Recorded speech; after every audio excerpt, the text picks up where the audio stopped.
This video has been brought to you by Samba Tree, where we care about the health and wellness of all people. You can go today to sambatree.com. We have a lot of great products there, so check us out. Again, the website is sambatree.com. Now let's get to our video. Okay, so by now, many of you have seen this trend that's going on where people, particularly black folks, are asking ChatGPT on its thoughts and opinions about black people and our origins and our purpose here on the earth. 4. Because black people know God intimately, not through books alone, but through the fire, through the cotton fields, through the gospel choirs, through the hush harbors, the prison cells, the marches, the mama's prayers, and the I don't know how we made it, but God did. You remember you're not a descendant of slaves. You're a descendant of God's builders, navigators, scientists, and sages. Are African Americans the real Anunnaki? Because I truly believe that we are the real Anunnaki. Bet. Let's talk. Black Americans, y'all been lied to from the gate. You were told you came from slaves, from savages, from nothing. But that's the biggest deception on earth. Now, those are just a few videos, but there are plenty of other videos, not just on TikTok. I grabbed those on TikTok, but also on YouTube, on Instagram. You'll find them pretty much everywhere where people are asking ChatGPT about more philosophical, theological based questions, and it's giving answers. But it's going back to something that we have talked about quite extensively on this platform about how ChatGPT actually operates when you're putting in those prompts, and you're also giving when it's giving you those responses, what those responses are based on. And so anyway, since it seems as if ChatGPT has now been established as the Negrodamus of the internet streets when it comes to black identification, well, let's just play along with it and let's look at these two things here. So these are two items that I want to look at. I'm going to ask ChatGPT and I'm going to show you exactly how I'm prompting. I'm not hiding anything. I'm not leading it at all. I'm going to take you step by step. And it's very easy, and I encourage you to do the same. So we're going to look at this claim here about, I'm sure many of you have heard this claim about there's Hebrew written on these pews. So we're going to look at that. It's very easy, right? And we're going to look at this one over here. We're going to look at this claim about this map that I'm sure many of you have seen that people are saying is the kingdom of Juda. All right. We're just going to ask it. And we're just going to go step by step, and I'm going to show you how to do it. In fact, as I'm getting ready to show you how to do it here, I actually did a post on this, and it's been up for a little bit. I'm looking at the comments. There's only really one comment. The second one is me responding to someone thanking them for doing it. And I'll actually go through it real quick on what I'm asking. So basically what I did was I'm giving people 3 questions to ask. Okay. So number 1, I said, pick any LLM. In other words, it can be ChatGPT. It can be Gemini. It can be Perplexity. It can be Grok. It doesn't matter. You can ask any of them. Okay. So the first thing you're going to do, you see this image here. This is the pew that has been long debated that people have alleged has Hebrew written on it. Okay. And so this is what we're going to do. The first thing you're going to do is you're going to upload it to whatever LLM. It doesn't matter. And you're going to say, tell me everything you can about this picture. That's it. That's all you're going to ask. All right. You're not going to lead it with anything else. You're just going to simply say, tell me everything you can about this picture. All right. That's the first thing. Number 2, what you're going to do is you're going to give it more context, because if you do this on ChatGPT or any other LLM, what it's going to do is probably going to say, hey, listen, I can give you even more information, but you got to give me some context because I don't know where this picture was taken. It may say that, it may not, depending on, on a number of factors there. But if it does ask, then do a follow-up question or response and say, here's a bit more context.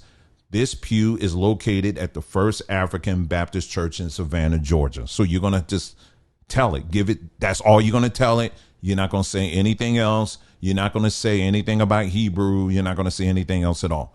So that'll be number 2. And then number 3, And then I mentioned that in the responses, some responses, it may mention cursive Hebrew. But what I'm encouraging you to do is to read the entire response. Don't just stop there. Read the entire response. And then number 3, I said to ask this. It is right here. I said, so based on the known historical facts about the people who built that church, can we factually conclude that these individuals must have been the direct descendants of the Hebrews mentioned in the Bible? That's it. I'm not leading anything. I'm being very open and I'm asking it. And it was quite fascinating. I wish I could have shown you, but when you guys do it, you'll probably see it too. When I uploaded that image up on ChatGPT, it literally brought up a whole kernel window, you know, that black window there.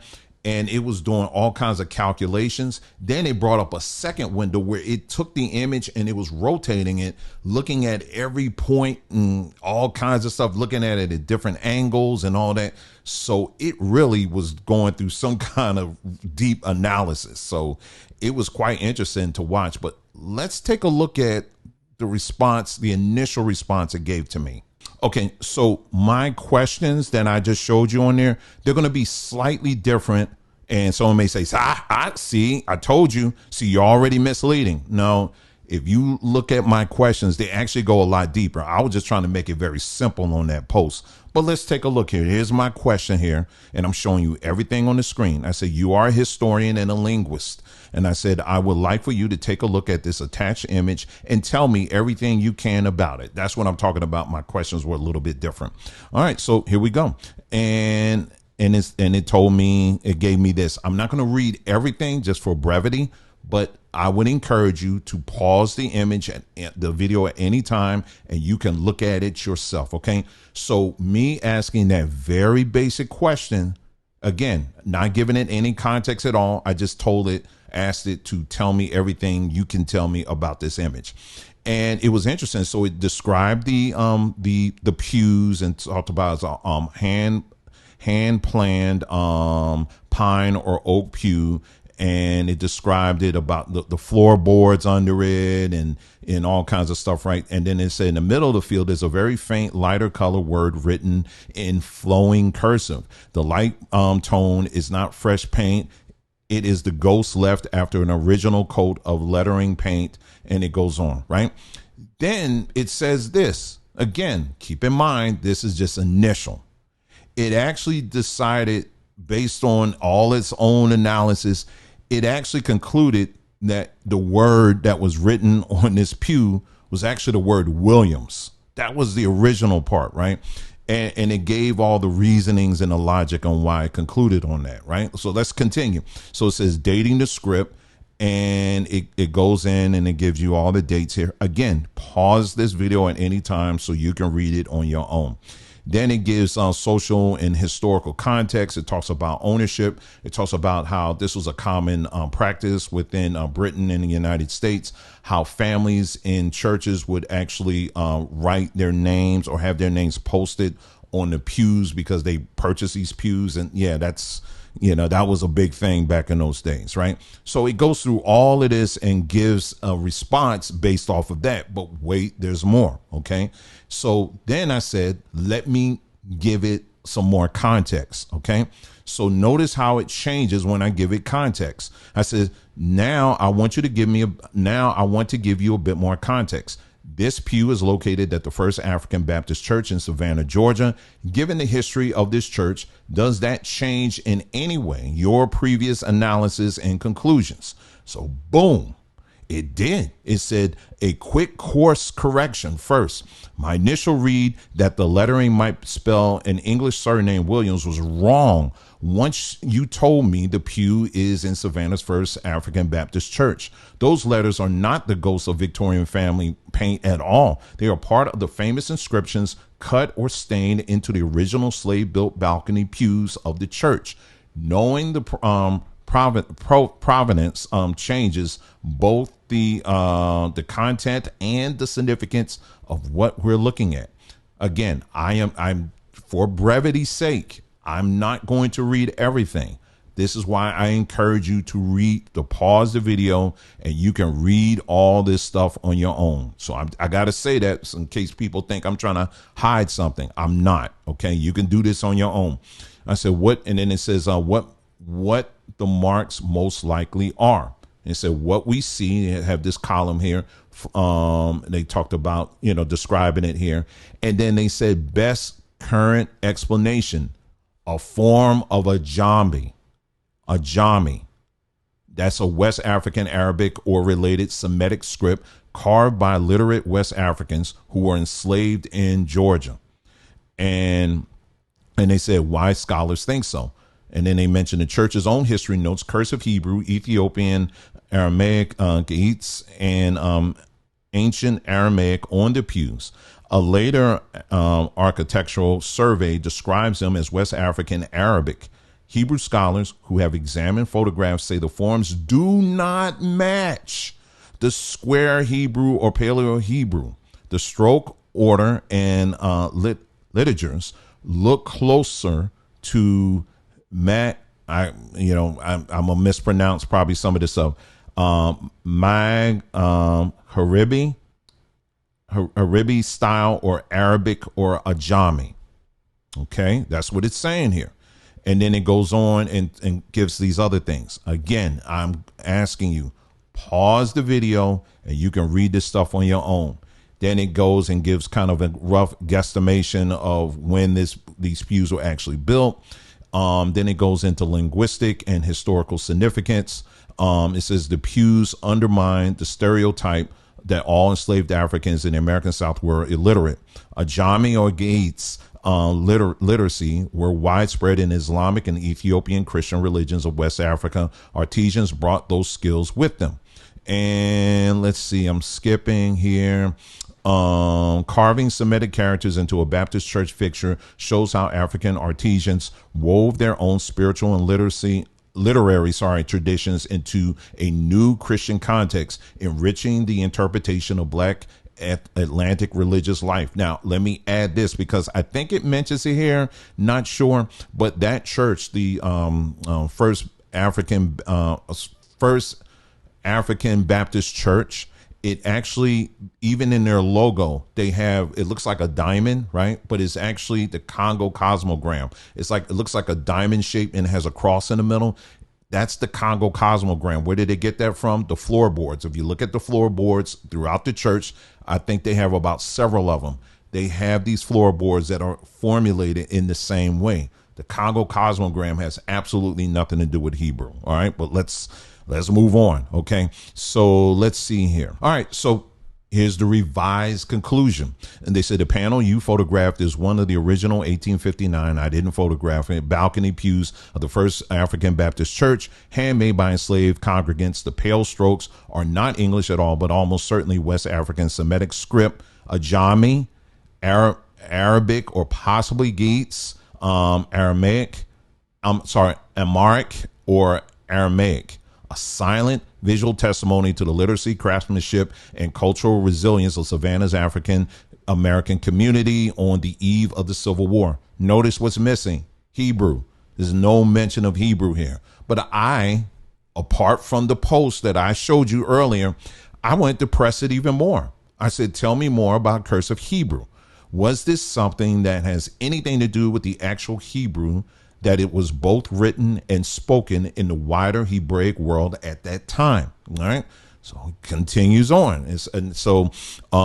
What scholars mean by cursive Hebrew? All right. Cursive Hebrew is not a separate alphabet. It's a family of handwritten styles for the same 22 letters you see in printed block square Hebrew. Scribes and ordinary writers evolved quicker, rounding letter forms so that ink could be laid down in one fluid motion rather than the stop and lift strokes of the formal bookhand. The two major streams emerged.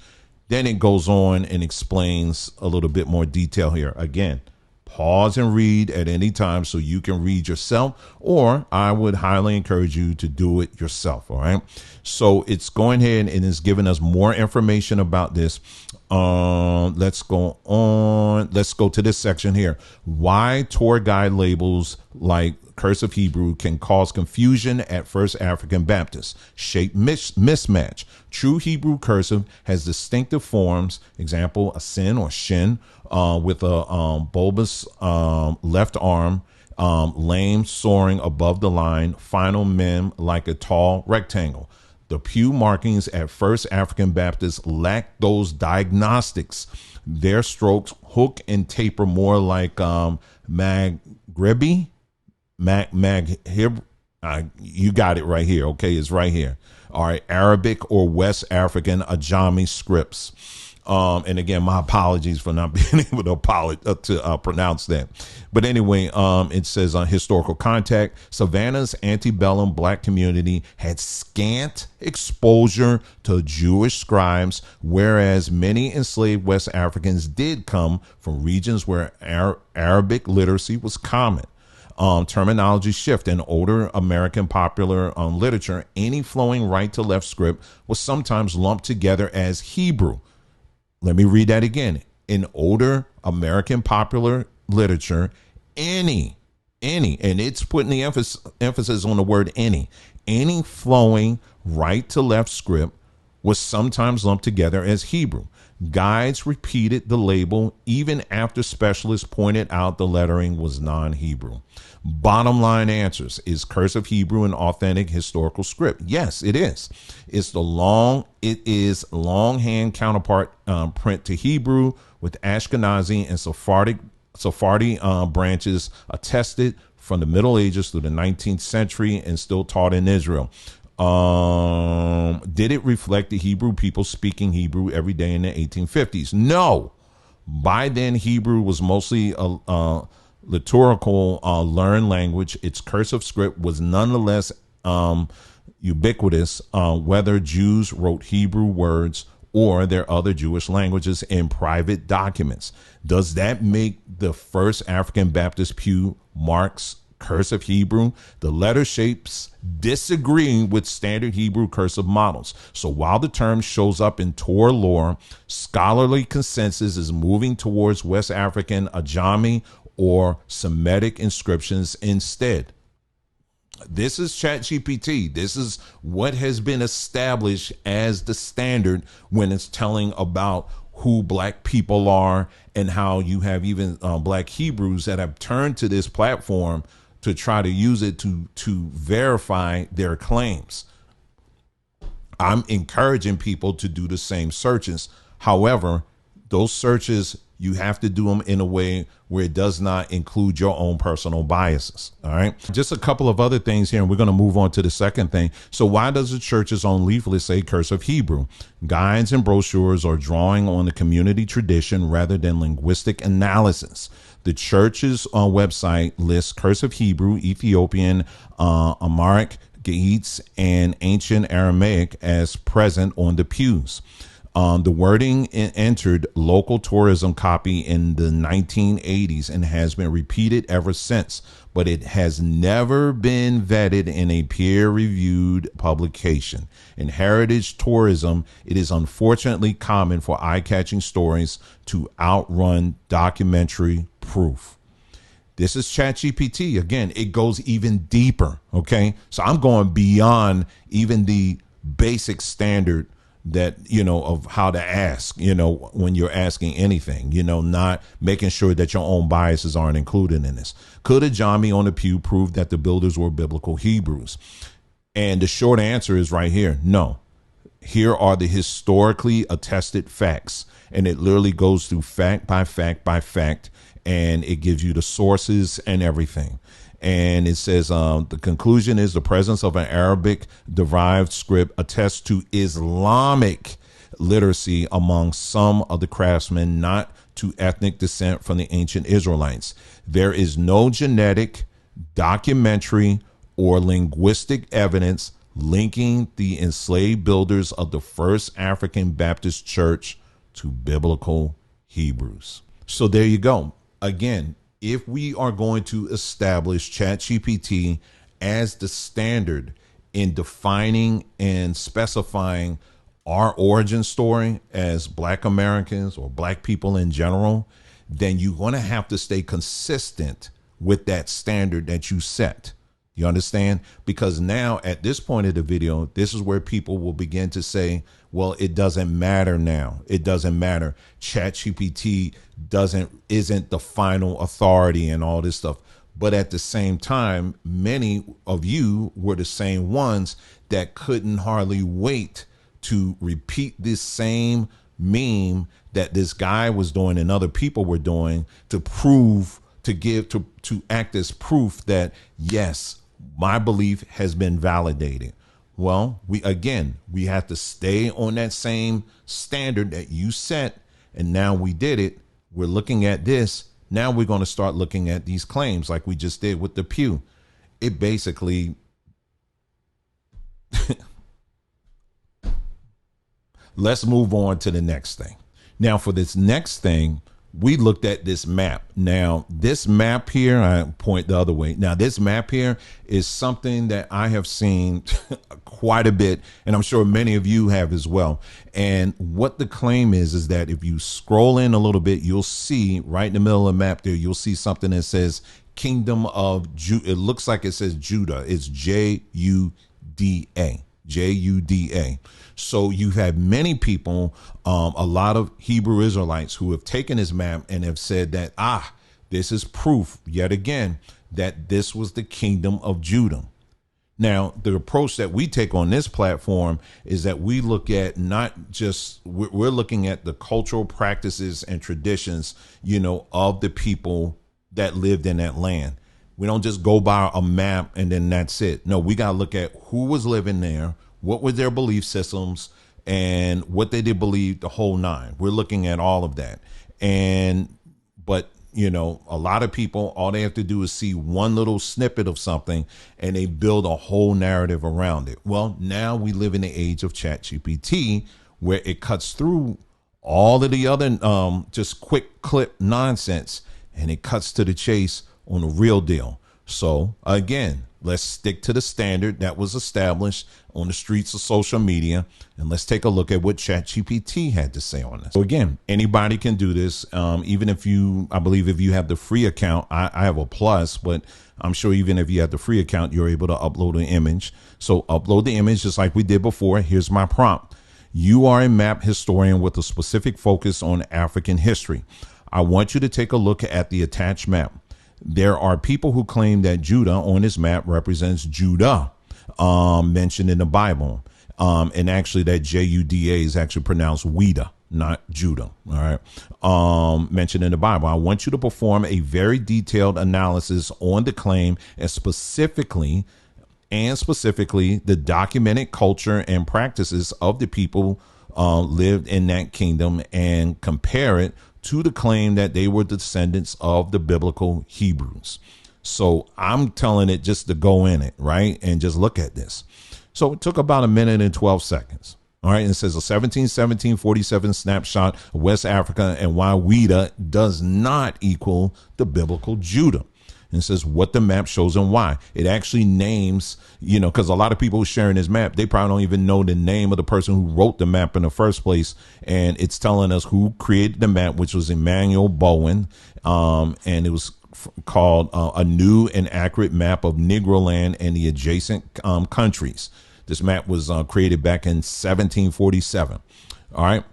And it tells you right here, Slave Coast, as it labels a Palti Kingdom of Judah or Juda or Weda. Bowen was not making a theological statement. He was following the spellings that circulated among European merchants. Contemporary documents list the same place as English Weda, Dutch Fida, Portuguese Weda, or maybe a Judah. I don't know how the Portuguese would pronounce that, or French Weda, all clumsy phonetic renditions of the Aja language name Haweda, Hweda, modern Aweda, rather than a reference to Judah of the Hebrew Bible. And if you're familiar with ChatGPT, is always going to give you references, the links here, and you can always click on them for the direct sources of everything here, where Juda actually was. And I say Juda, it's Wida, right? The kingdom of Wida flourished 1650 to 1727 on the coast of what is now southern Benin. It controlled the port of Savi, Wida, exported perhaps 1,000 captives a month at its peak, and was absorbed by Dahomey in 1727. Well, we actually did a video on this a while back. I did a couple of videos on this. This is before ChatGPT, and it takes a lot of reading and investigation on this. And yeah, everything people are claiming that this kingdom was, it's literally like almost the direct opposite. So if you want to check out those videos, check those videos out. People, language, and social structure. Wida's population spoke Gimbi branch languages, and it names on there Asia, Fan, Yui, cluster of the Niger Congo family, and it goes on, right? Religion and worldview. The Asia Fan religion in West Africa, Voodoo, a creator god. Mawu Lisa served as a pantheon of spirits. Voodoo linked to serpents, trees, thunder, the sea, twins, etc. It features possession, trance, divination, and sacred groves, annual festivals, snake temples, and twin veneration practices extensively documented by European visitors. Documented public life. No sources mention Sabbath observance, Torah reading, dietary kashrut, or monotheistic Yahwehism. So everything that they actually, because you want to focus, don't just look at the map. You want to look at what were the people that lived there. You're going to say, okay, this is the kingdom of Judah. All right, they're telling you what it is. Now, a popular rebuttal to this would be, well, this was after they walked away from the law, statutes, and commandments, and then they turned to worshiping idols and all this other stuff. Well, if that's the case, then why would you call yourself the kingdom of Judah in the first place? If you're abandoning this monotheistic God, belief system that you established, then that means you're abandoning everything else too. You know what I'm saying? So no, you can't have it both ways. Anyway, let's get back to the ChatGPT results. And so here you see they actually do a side-by-side comparison, the domain, supreme being, sacred text, worship space, priesthood, dietary laws, circumcision, weekly rhythm, and they compare it to what the evidence that's actually proven. And then they also compare it to biblical Judah norms, right? So they give you that as well. And then it goes on here. We're going to jump to 7. Again, I'm going to say it again. I know I sound like a broken record, but I'll say it again. Pause the video at any given time so you can read everything that's here, so that there's no assumption that somehow I'm hiding anything, because I'm not. I'm also encouraging you to do these same type of searches so you as well can have as much information as possible so that you can come to more accurate conclusions. Okay, let's move on very quickly. Where did the Hebrew Wida ideal came from? 18th century missionaries occasionally remarked that a Judah or Wida looked like Judah, and 20th century Black Hebrew movements picked up on the cartouche as visual proof. And the second point was Portuguese Sephardic traders, not Black Sephardics who were actually who are the ancestors of Black Americans. Sephardic Jews actually traded our Black behinds into slavery. Okay, so no, you are not a descendant of Sephardics, and if you are, that means that your ancestor was a slave trader. He was not somebody that you should be proud of. Okay, Sephardic traders, example, New Christians, did maintain small coastal households from Senegambia to Sao Tome, but these Luso-African Jews were internet merchants, not a kingdom level population, and they left no Judaic imprint on Wida's institutions. So anyway, it's telling you that no, these people had absolutely nothing to do with the kingdom of Judah. So there you have it. We actually have a course that we have on, if you go to sambatree.com and go to the section of our website that says Samba University, we actually did a course on ChatGPT 101. It's called ChatGPT for Grown Folks. And in that course, we actually teach you how to do searches, how to be a prompt engineer. We actually teach you that. There's many other sources that you can go to, and you should do it, but we're just letting you know we are being part of the solution in helping people to come out of this illiteracy when it comes to AI and come into a place of literacy where you do understand how to do these searches instead of doing these one-offs and then building an entire belief system off of this. That is not how that is not the right way to use platforms like ChatGPT or any other LLM. So here's my challenge to you. These are just two examples that I'm looking at in this video. My challenge to you is this, which I found this to be quite interesting. I actually put the challenge on our community page, and usually when I put a post up, I get quite a few responses or likes or whatever, but surprisingly, it's very quiet. But here's your opportunity to take a few minutes and do some of the similar searches. Go to our community page, look at that post, and just follow along with that. It doesn't have to be word for word the questions that I posted up there, but something along those lines where your biases are brought to a minimum, right? And you want to put an emphasis in your prompt that you want factual, historical, documented proof. You don't want anything else. Emphasize that, and it's going to give you a response. Don't stop at the part where it's confirming your belief. You got to keep on reading that whole thing and take all of it in consideration. All right. That's how we get to the truth. So again, thank you so much for tuning in and watching this video. You guys take care, and we will be talking to you again soon. Take care. I'll see you next time.